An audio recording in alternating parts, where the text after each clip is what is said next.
Global Mobility Program for SOAR Consulting Group, known as SCG. Presented by Delavar Basha for course MGMT 6220. Background of SCG. SOAR Consulting Group SCG is a technology firm established in 2010, headquartered in Bangalore, India. SOAR Consulting Group SCG provides advanced and specific technology solutions, business project management services, and information systems to companies in the healthcare and pharmaceutical industries. Mission statement: SOAR Consulting Group SCG develops, consults, and supports the technical infrastructure for companies to help maximize their productivity and profitability. Vision statement: SOAR Consulting Group aims to maximize returns to its partners while maintaining a high standard of quality work. History of SCG. Since the firm's inception, SCG has managed a number of contracts remotely from companies located in China, Egypt, Canada, the US, and the UK.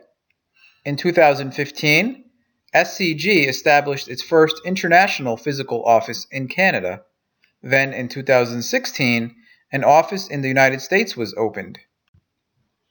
SCG's management team is made up of Mr. Rahul Kumar, who is the president and founder, Mr. Anand Shah, the vice president, and Ms. Lakshmi Shankar, the project lead. SOAR Consulting Group specializes in technology and business analysis, enterprise ERP program and project management, enterprise technology architecture and design, specialized SAP business software packages, SAP and integrated project management, data encryption and protection, including data and cloud storage, quantum processing, telecom and data center evaluations and solutions, infrastructure and support, loading software and deployments, emerging technology integration. To date, some contracts managed by SOAR Consulting Group include Avni Pharmacies in India, Shivaji Medical Technologies in India, Amron Chemicals in India, Star Pharma LLC in Canada, Pristine Pharmaceuticals in the United Kingdom, Xin Chang Consultants LLC in China, and Kamar Research Corporation in Egypt, along with many other companies and firms. Technologies are enabling IT environments that are highly integrated and optimized, making it easier than ever to provide seamless customer experiences that build brand loyalty and maximize profits. New technologies like cloud, mobile, analytics, and social can help your business become more flexible, save money, and get to market faster. But innovation and integration come with risks. The optimized environments that are required are very complex, and when something does go wrong, the ripple effect can cause outages, performance degradation, downtime, and lost productivity.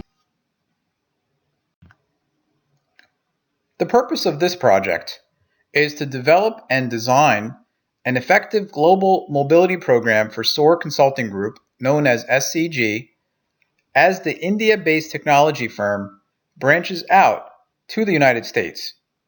The following topics will specifically be highlighted. What is globalization? What are the advantages and disadvantages of globalization?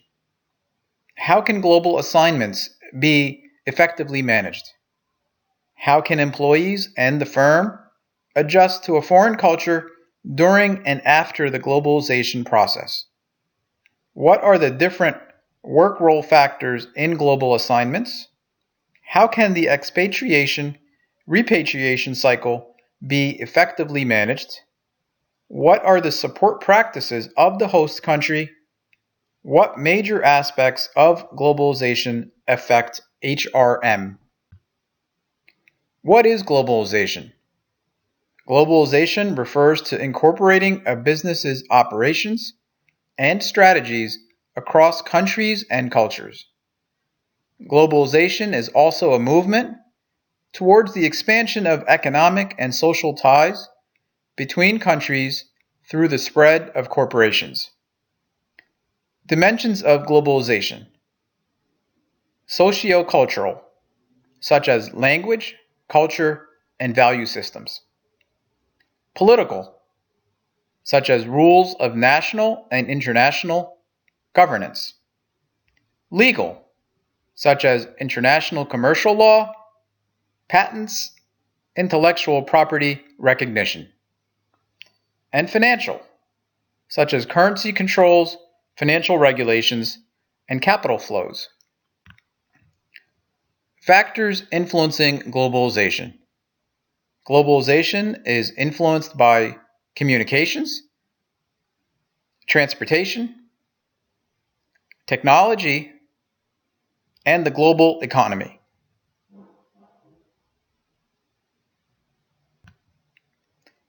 The impacts of globalization. Positive impacts include improved standard of living, expansion of market, development of infrastructure, international cooperation, and cultural exchange and contact. Negative impacts include loss of national identity, domination of certain cultures over others, rise in monopoly, takeover of domestic companies. Types of global companies. Multinational corporations. A multinational corporation is a company registered in more than one country or has operations in more than one country. It is generally a large corporation which both produces and sells goods or services in various countries. Multinational corporations have investments in other countries. International corporations. An international corporation operates in other countries but does not have investment outside the home country. Transnational corporations. A transnational corporation is more complex and has invested in foreign operations. It has a central corporate facility, but gives decision-making, R&D, and marketing powers to each individual foreign market. Types of workers in global organizations. Parent country nationals.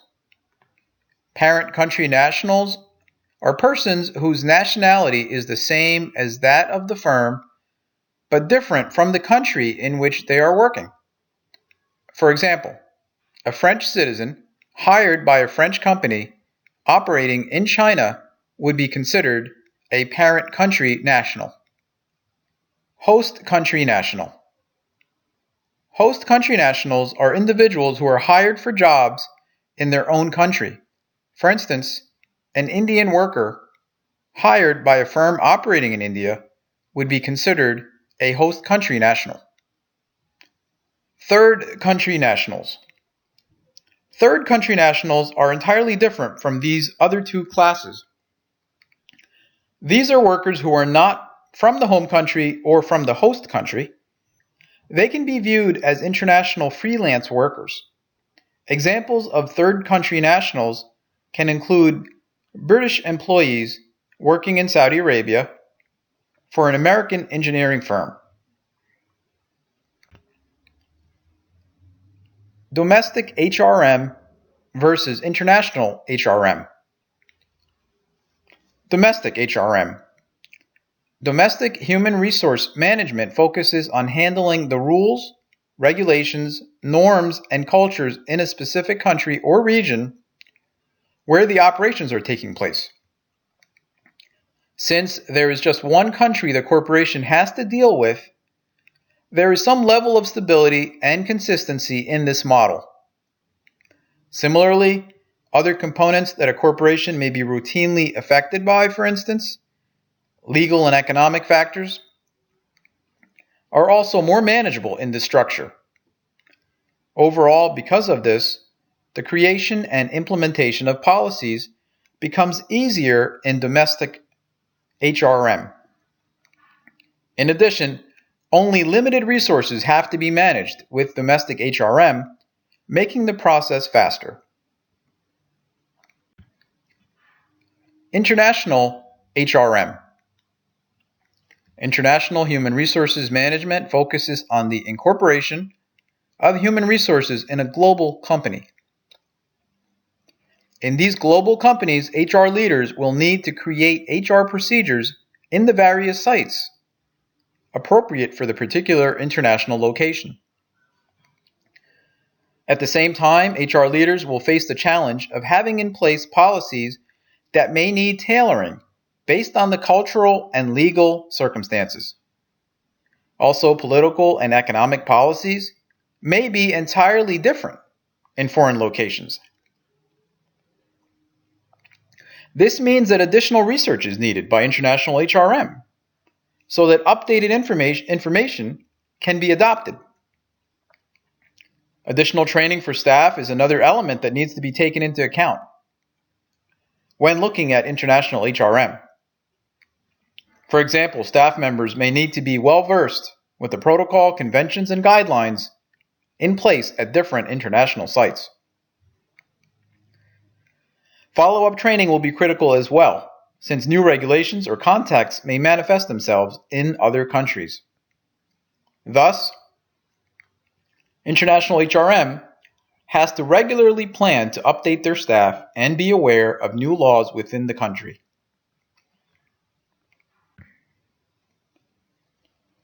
Challenges faced by international HRM. From the human resources perspective, whether a company functions on a domestic or global scale, the main work of HR still involves managing the duties of hiring, training, and termination of staff. This role cannot be underestimated because having a strong team of employees can greatly enable a company to achieve profitability and help to keep it running efficiently. HRM cannot neglect the fundamental task it and every other unit within a company have,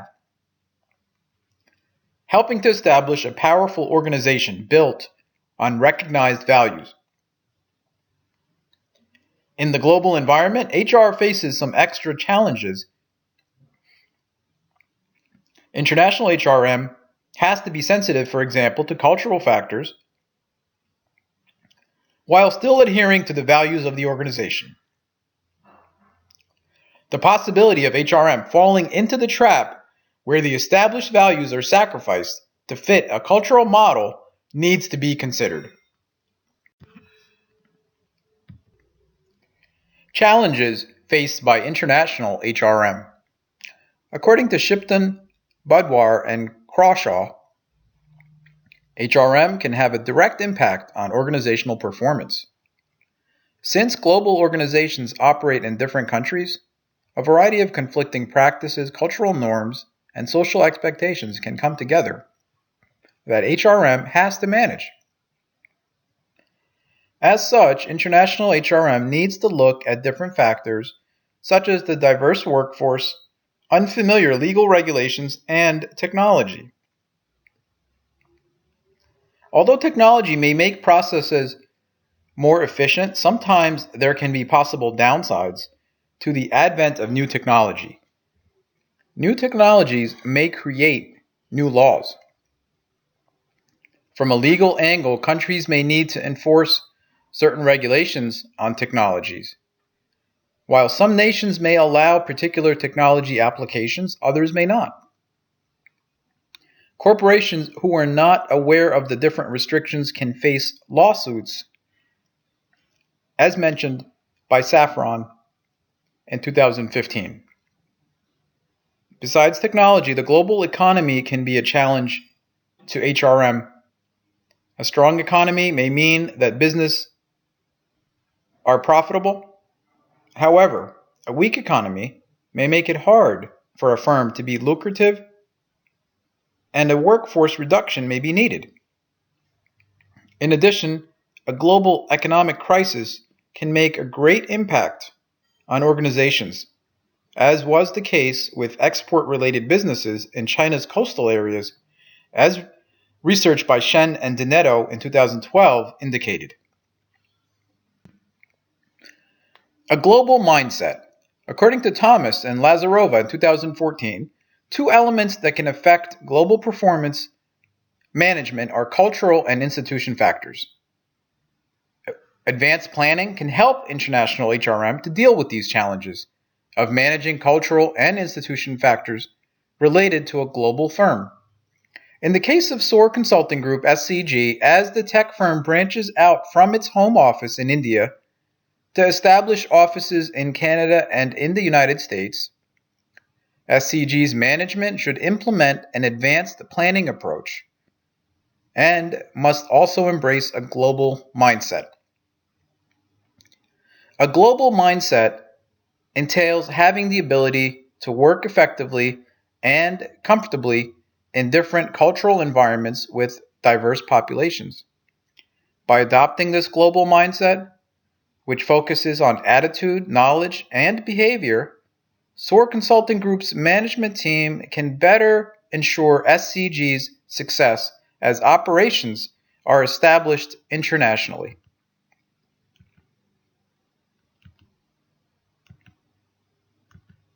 Attitude and knowledge and behavior can be directly affected by the global mindset.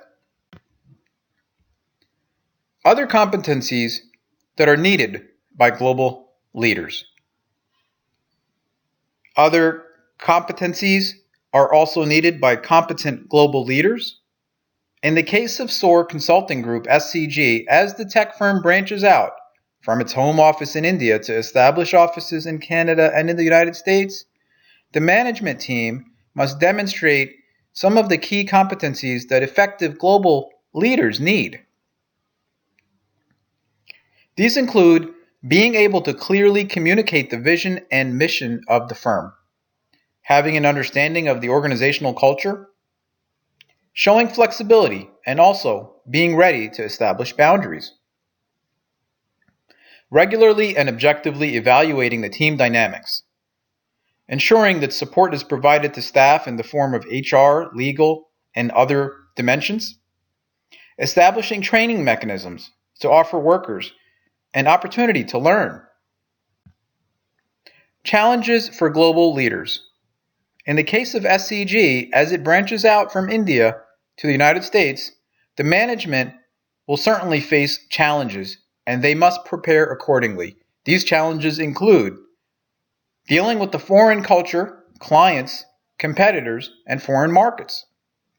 New configuration of teams that may not have been established previously. Possible changes in the organizational values, vision, and policies. Additional costs related to leasing new office space, purchasing new equipment, and other logistical factors that come into play when the firm establishes international offices. Also, possible employee turnover, possibly related to dissatisfaction with the new location and the foreign environment. Immigration-related mistakes. As this tech firm SCG branches out from India to the United States, the management team should ensure that certain immigration mistakes are avoided.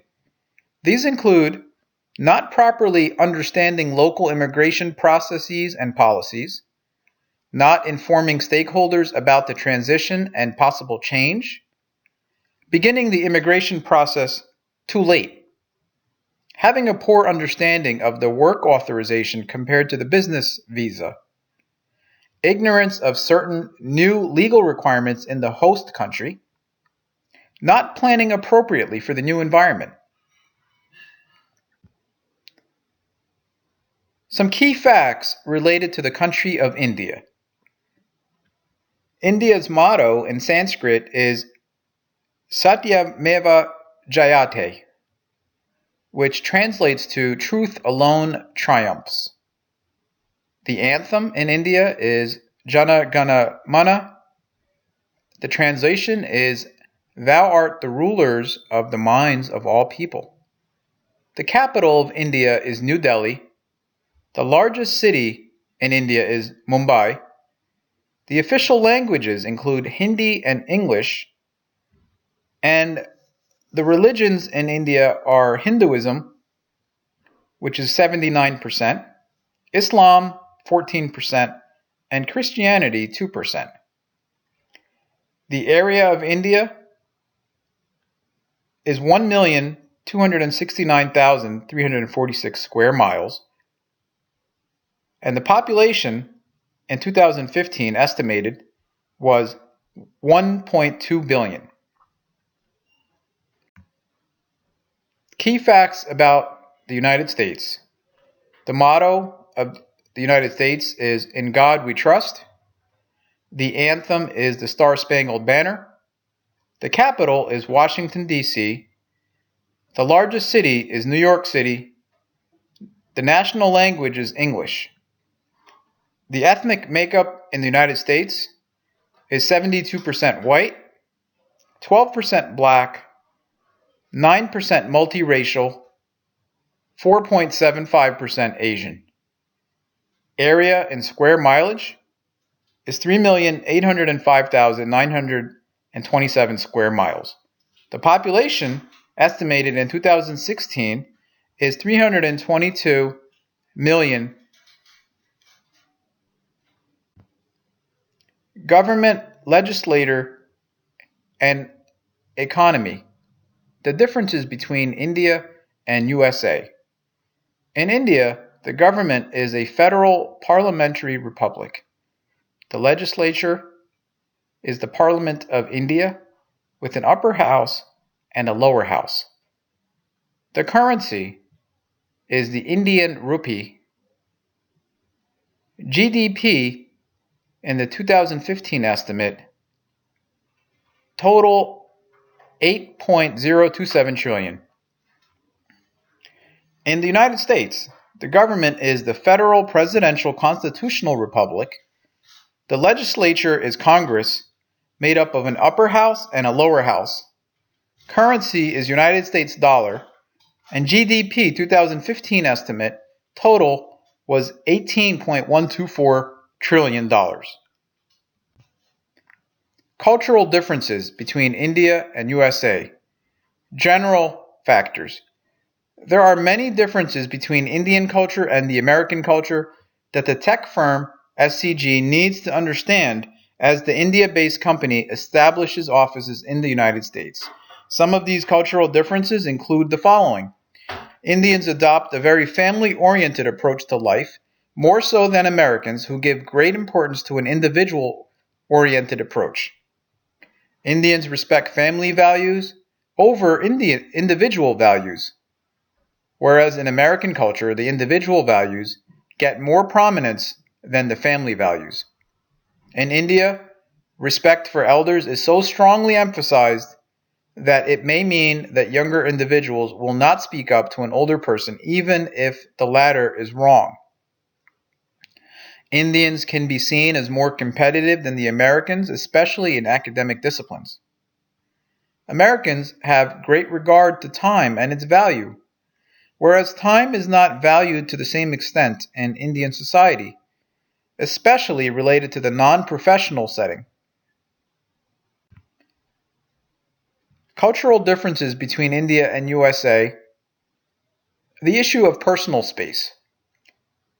There are also differences related to personal space between the Indian and the American cultures. The tech firm SCG needs to understand these differences as the India-based company establishes offices in the United States. Some of these personal space-related factors include the following. India is an overpopulated country, and people live in extended families. As a result, the concept of personal space in India is that people interact in very close proximity to each other. This is different from the United States, where people usually communicate at an arm's length distance.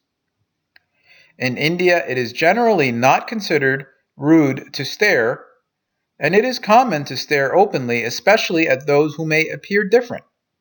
from the general society, such as foreigners.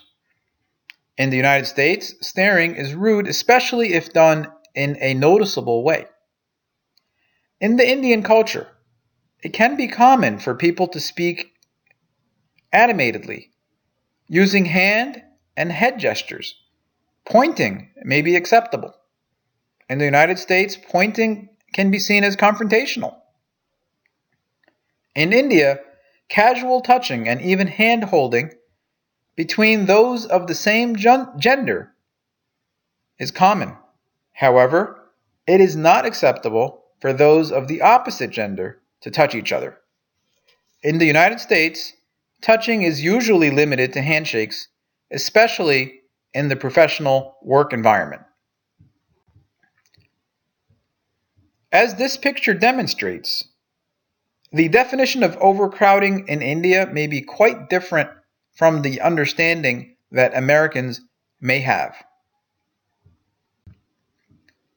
Cultural differences between India and the United States related to languages. In India, there are a number of languages spoken throughout the nation. English is usually taught in Indian schools, resulting in a general understanding of written English. Spoken English is not as common, though. Some languages in India include Hindi, Bengali, Telugu, Marathi, Tamil, Gujarati, Kannada, and Malayalam. In the United States, English is the common language. Cultural differences between India, which is a collectivist society, and USA, which is an individualist society. Contrasting values, individualist and collective cultures. In India, being a collectivist society, there is emphasis on the idea of belonging to a group, duty to a group, harmony with others, the importance of advice seeking from others, and hierarchy is important. In the individualist society, such as the United States, the emphasis on goals for oneself is important. There is an emphasis on competition with others. Uniqueness is valued. There is a direct communication style.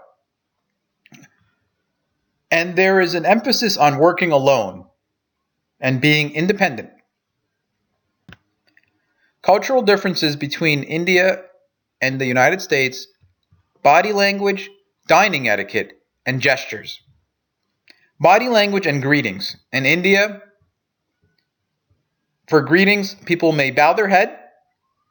They may greet the eldest person first. Handshakes are acceptable, and men and women generally do not touch unless the woman extends her hand first. In the United States, greetings are done through handshakes. Eye contact is maintained. There is smiling involved and sometimes a pat on the back for casual encounters.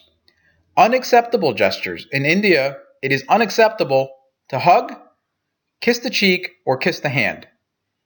In the United States, it is unacceptable to point or to snap one's fingers.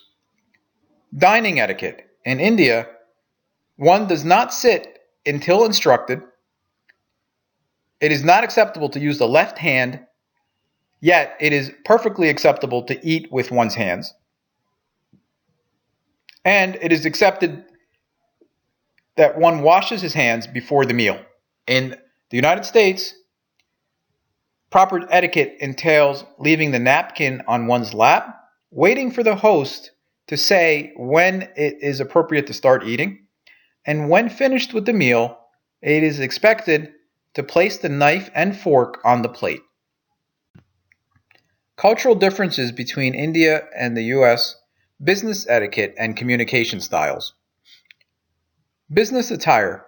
In India, one can find conservative dress, button-down dress shirt and slacks, or suit and tie generally reserved for executives. In the United States, it is common to find in business attire dark colors, minimal jewelry, a dress shirt with tie, white shirt, suit and tie, and conservative dress. In business meetings, in India, bringing a gift is common. One is expected to confirm appointments ahead of time. It is normal to wait for the meeting to begin, even if one arrives on time. Multiple meetings may be needed to make a deal. Negotiations are slow, and small talk may go on for a while before getting to the agenda of the meeting. For business meetings in the United States, gifts are normally inappropriate in these settings. It is expected that brief small talk is engaged. Then one is expected to get straight to the point. Professional titles are used, and it is expected that all parties arrive on time to the meeting. Communication style. In India, the communication style is the indirect style, and parties do not hold eye contact for too long for fear of appearing disrespectful. And excessive smiling can appear to be insincere. In the United States, it is expected to engage in a direct communication style. It is expected that parties make and hold direct eye contact. It is expected that those communicating are friendly, and sometimes the conversation and relationships can be more informal than they would be in India. Cultural differences between India and US related to gender roles. In business, in India, upper management and executive positions overwhelmingly are dominated by men. There is a separation between men and women in business dealings. In the United States, executive positions are also dominated by men, but the trend has changed over the past decade. There is no separation between genders in business dealings in the United States. Education. In India, educational opportunities may not be as readily available for women. The literacy rate for women is lower than men. In the United States, access to education is the same for men and women, and research has indicated that more females go to college and graduate than do males in the United States. Marriage. In India, although the country has been modernized, attitudes towards women and their right to marriage are still biased. Women are expected to marry whoever their parents choose, and after marriage, the women are expected to serve the husband and the husband's family. In the United States, there is equal marriage rights between genders, and there is a trend for people to delay marriage until older, and there is a decrease in birth rate. Designing a global mobility program involves a few components. One, firms should ensure strategic alignment. How does the expatriation and repatriation program fit with the staffing strategy of the organization? Two, firms should understand different geographic and role demands. The strategic market in which firms operate is a main consideration. Three, firms should clearly define the expatriation-repatriation cycles. The possible combination of assignment types needs to be established by firms also. 4, firms need to develop support practices. These support practices need to be developed for the expatriate and his or her family before, during, and after the assignment. Expatriation, an overview and challenges. Expatriation, or the case of a person living in a country other than their country of citizenship, usually occurs on a temporary basis and is related to work reasons. Expatriates may face the following challenges: personality, personal intentions, family pressures, inability of spouse to adjust, inability to cope with overseas responsibilities, and a lack of cultural skills. Repatriation, an overview and challenges. Repatriation, or the case of a person returning to the home country after having worked in the host nation for a period of time, has its own challenges. According to Thomas and Lazarova in 2014, one factor is the reverse culture shock. Initially, the worker may be thrilled to return home and reconnect with friends and family. However, this feeling of joy can fade, and the individual may learn that he feels out of place in his own birthplace. Career concerns. The worker returning home may not have a clear understanding of the professional role that he or she will play. Family adjustment. The worker returning to his home country may discover that his connection to his family is not as strong as it was prior to his departure. According to Neri and McLean in 2012, the issue of repatriation requires in-depth study and research so that the multidimensional factors that are involved can be identified. The process of repatriation. It involves preparation, physical relocation, transition, and ultimately readjustment. The expatriation and repatriation cycle. Firms should explain the programs and support systems in place for the expatriate and his or her family. Firms should clearly communicate expectations to the expatriate and his or her family. These include post-career options, home visits, health insurance options, cost of living. And firms should also offer mentoring and coaching to the expatriate and his or her family.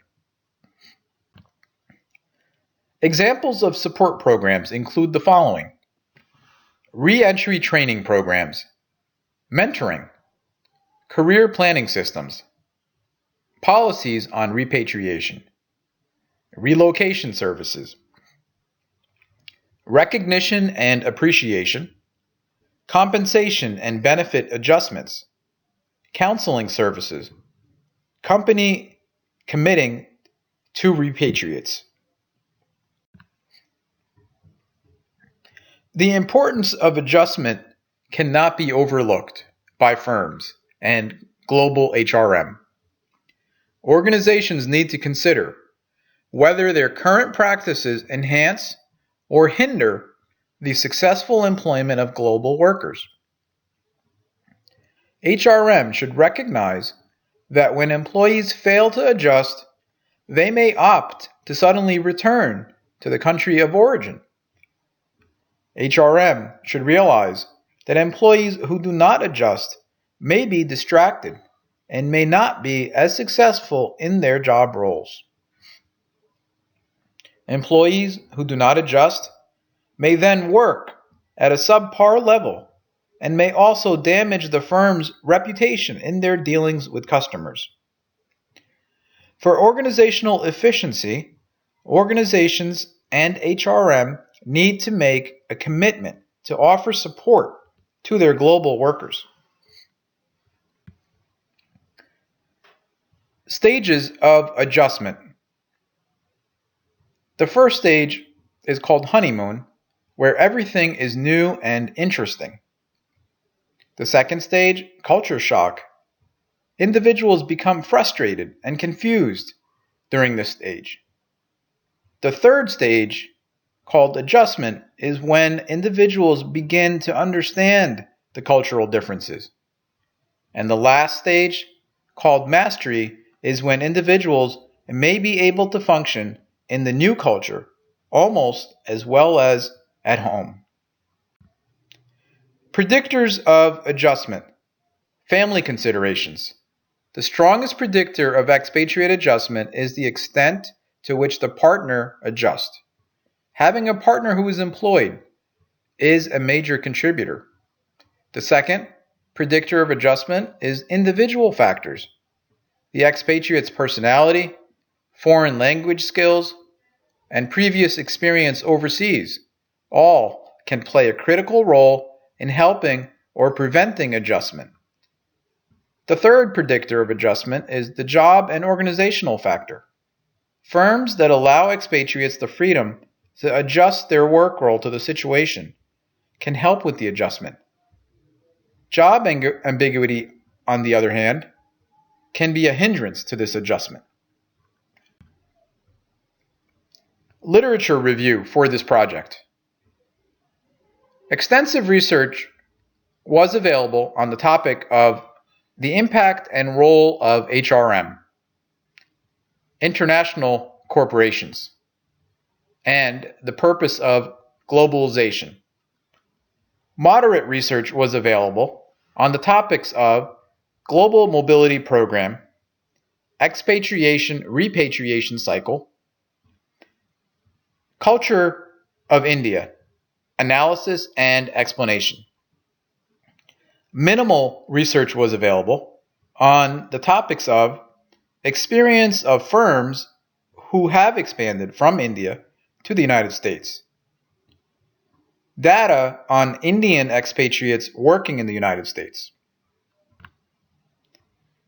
References include a variety of journals and some books. This concludes the presentation of the global adjustment for the SOAR Consulting Group, SCG, a tech firm based in Bangalore, India, branching out to Canada and the United States.